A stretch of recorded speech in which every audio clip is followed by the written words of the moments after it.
Welcome to the Real Life Planning Podcast. I'm Cynthia Meyer, real estate investor and financial planner, and today we're talking about questions to ask yourself before you take a hard money loan.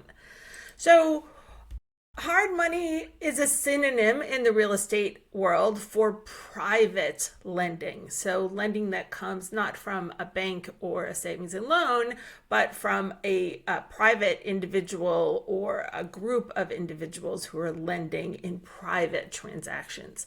And this is really common in real estate investing, in particular for properties that might not otherwise qualify for traditional bank lending or for borrowers who might not qualify for traditional bank lending. Typically, private lending happens in these circumstances. One is a renovate and sell transaction that's also commonly known as a flip or a fix and flip. A renovate and rent transaction. Again, a renovate and rent transaction when either the property or the borrower would not qualify for a traditional loan. Private lending often happens in new construction projects. Sometimes there can be a cash out refinance private loan, or owner financing or private mortgages are another type of private lending or hard money.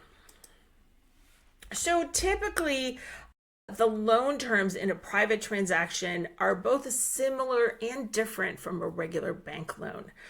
Now, the first thing to know is that interest costs are considerably higher than a traditional lender.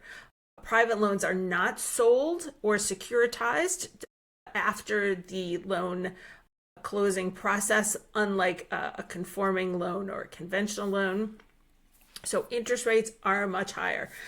And so a gold star borrower, the experienced flipper with many projects in their history and a good record of delivery might pay in this environment, maybe a minimum of 10% or 11%.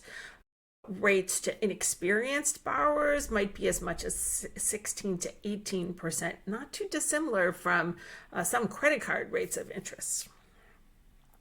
Private lending or hard money often has an origination fee. Typically, that's going to be 3 to 5% of the loan balance, plus regular closing costs for the loan, like getting an appraisal, for example, if that's necessary. Typically, hard money or private lending is a short-term loan. Could be as short as 3 or 6, could be as long, maybe as 18 months, possibly 2 years. But generally, we're looking at a 16 to 18-month loan period. Often the loan is interest only during the initial period and then might be refinanced later with hopefully with a conventional loan. A private loan often has a prepayment penalty, so that helps the lender, who is, again, usually a private individual or a fund of private individuals, investors, lock in that rate of return for the loan period. It doesn't take very long to close a hard money loan. That can be really helpful as a real estate investor. You can often close in 1 to 3 weeks. The loan amount is typically going to be 80 to 90% of the project cost, or 60 to 70% of what's called the after repair value, a conservative estimate of what the property will be worth after the repairs and renovations are made. So those are typical loan terms, and if you've noticed, they're slightly different from going to get a typical 30-year or 15-year mortgage at the bank. The underwriting process is a little bit faster. The interest costs are higher, and it's more flexible to meet different kinds of flexible situations. Now, hard money or private money is often used, as I mentioned earlier, when the property or the borrower wouldn't meet conventional underwriting standards. So in the case of a flipper, for example, they might buy a property that needs a lot of renovations or structural work, and consequently a bank isn't going to appraise that property at very much or might not lend on it at all. And then they can also borrow for the construction work in the project to fund their construction project. And that is not something that a regular bank would typically lend on as well. Just something to think about. When would you use a hard money or a private loan? Again, it's when you couldn't normally finance that project through a bank, when your timeline is really fast and you want to go and make an offer on a property and you can't get financing approved in a short period of time, or if you as the borrower don't have enough capacity to borrow from a traditional lender in terms of your debt to income ratio, for example. There are underwriting standards in hard money loan, but the lender, because it's a private transaction, can be a little bit more flexible. In some cases, they'll charge more, of course.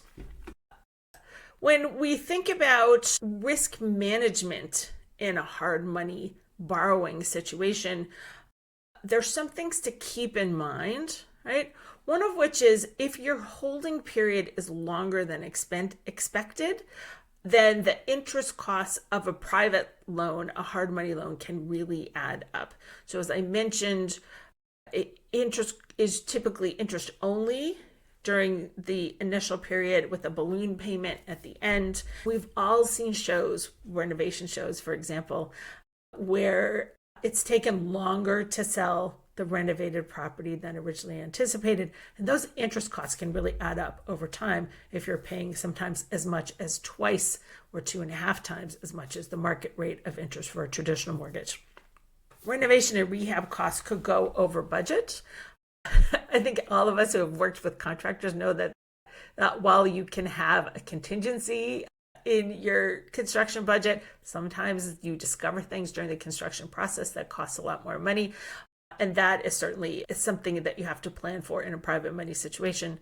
Could have depreciating property prices if your exit on the project is to sell, or if you plan to refinance to a conventional loan and pay off that hard money loan with a balloon payment at the end of the renovation. What if prices go down and you can't refinance the property for as much as you have borrowed, or you sell the property and you don't have as much profit baked in? You might have to bring some cash to the end of the transaction to pay off that hard money loan. If you're renovating and renting, could have decreased expected rents. There are certain assumptions into how to service the loan, and the eventual refinance mortgage are baked into your project plan, but something goes awry, the market moves against you, and the rent turns out to be lower, or the vacancy rate is higher. You could have inexperienced or unreliable contractors. So as opposed to a traditional construction loan, say, for example, building a home, where the bank is your partner in keeping the contractors on track. In a private money situation, the good thing is that the private lender, the hard money lender, will help you budget and evaluate for your project, so they can be a good partner in figuring out whether the post-renovation value of the project might be profitable. It's still up to you to pick and manage your contractors, and they may not be able to deliver in the time allowed for the project budget allowed that you've borrowed for. What are some common questions that you should ask if you are considering a hard money loan? So the most important question is, what are your goals for the real estate purchase and renovation? Again, we talked about beginning with the end in mind. Are you planning to renovate and rent, renovate, refinance and rent, or renovate, rent and refinance? Are you planning to sell the property? Is this a traditional fix and flip where you're planning to get in, make renovations, get out as soon as possible, and you're never going to refinance that hard money loan? You're just going to sell it and pay it off. You want to ask your hard money lender if they will review the property budget together with you. These experienced hard money lenders have seen gazillions of renovation projects, fix and flips, burr projects by rehab, rent, refinance, repeat. They've seen them all, and they, particularly if you've got a private money lender that works in your market, they may be able to give you very helpful feedback about whether or not your budget or spending plan for the project is on track and realistic. Ask your lender if they have modeled a range of situations in your risk management. You want to create a kind of worst case, best case, and a median expected case scenario for your spending and exit plan for the project. So make sure that you've modeled a range of scenarios, and if possible, you've discussed this with the hard money lender so that everybody is on the same page about what the project is typically expected to deliver on.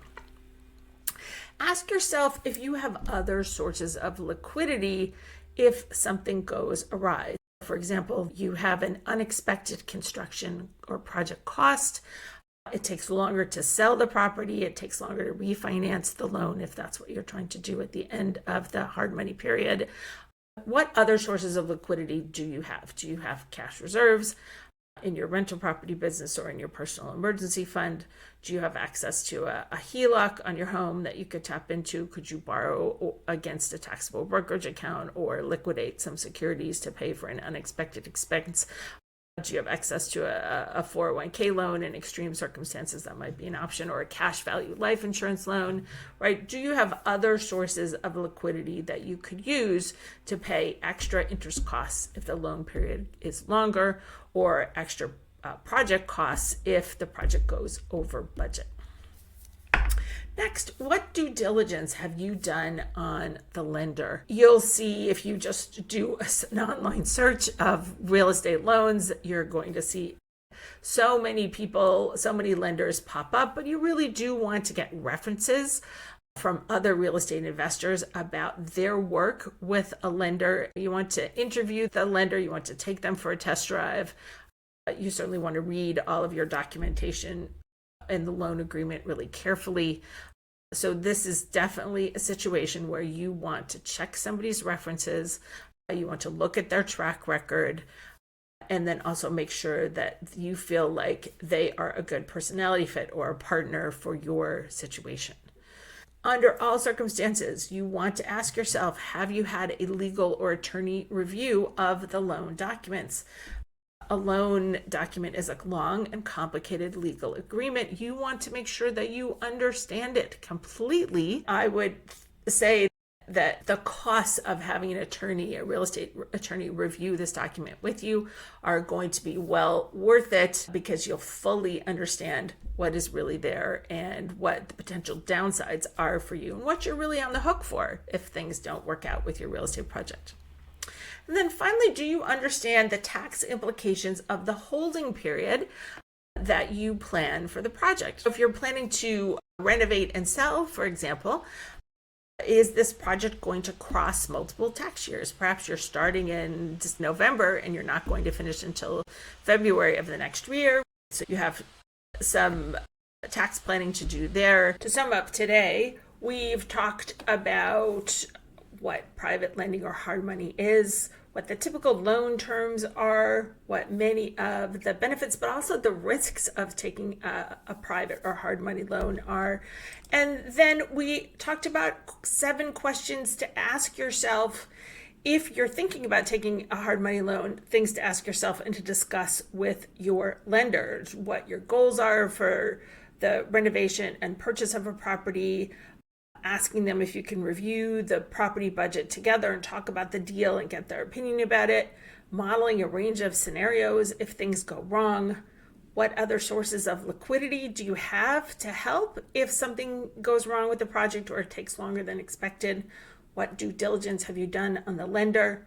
Do you have an attorney to review the loan documents? And do you understand the tax implications of a short-term holding period and of taking the hard money loan? So that's it for our quick conversation about hard money or private lending. And the next time we talk about this topic, we'll talk about it from the point of view of whether or not you should become a hard money lender and lend out private money. Thanks, and we'll see you next time.